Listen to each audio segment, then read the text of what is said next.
Inilah kisah perdebatan dua malaikat kubur dan kalamullah. Ketika jasad seorang hamba dibaringkan di liang kubur, datanglah malaikat Mungkar dan Nakir untuk menjalankan tugas mereka. Wajah mereka dipenuhi wibawa, tubuh besar, dan suara menggelegar. Dengan lantang mereka bertanya, "Siapa Tuhanmu? Apa agamamu? Siapa nabimu?" Si mayit yang kini tak berdaya, terdiam. Ketakutan menjalari seluruh jiwanya, mengingat dosa-dosa yang pernah ia lakukan selama hidupnya. Malaikat bersiap melaksanakan tugas mereka, yakni menyiksa si mayit atas dosa-dosanya. Namun, tiba-tiba, kegelapan kubur terbelah oleh kehadiran sesosok makhluk bercahaya. Sosok itu muncul dengan anggun, bercahaya lembut, tetapi cukup terang untuk menggetarkan siapa saja yang memandangnya. Ia berdiri di hadapan malaikat Mungkar dan Nakir, melindungi si mayit yang ketakutan. Makhluk itu berkata dengan suara, "Hai Mungkar dan Nakir, apakah kalian tahu siapa aku?" Kedua malaikat itu memandangnya, lalu menjawab, "Ya, kami tahu siapa engkau. Engkau adalah Kalamullah." Surah Al-Mulk. Makhluk bercahaya itu melanjutkan, "Benar, aku adalah jelmaan dari surah Al-Mulk. Aku datang untuk melindungi hamba ini. Ia telah menjagaku dalam hidupnya, membaca dan menghafalku, menjadikanku bagian dari malam-malamnya. Aku kini adalah bagian dari dirinya. Jika kalian hendak menyiksanya, berarti kalian juga menyiksaku."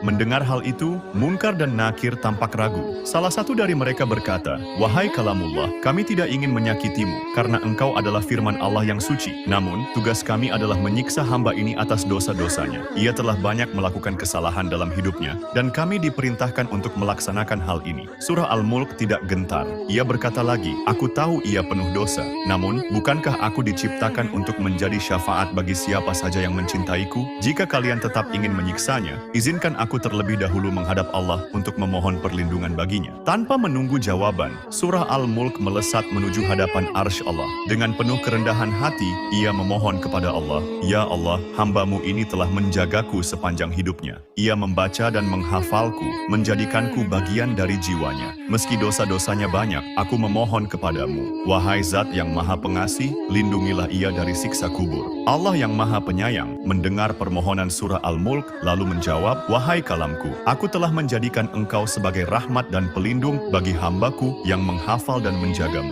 Karena engkau memohon dengan tulus, aku kabulkan permintaanmu. Hambaku itu telah aku ampuni dan aku lindungi dari siksa kubur." Surah Al-Mulk kembali ke kubur si mayit, membawa kabar penuh rahmat dari Sang Pencipta. Ia berkata kepada Mungkar dan Nakir, "Allah telah mengampuninya, tidak ada lagi alasan untuk menyiksanya." Mendengar keputusan Allah yang mutlak, Mungkar dan Nakir mundur dengan penuh penghormatan. Surah Al-Mulk kemudian menetap di sisi si mayit, menjadi pelindungnya dari segala bahaya hingga hari kebangkitan. Wallahu a'lam.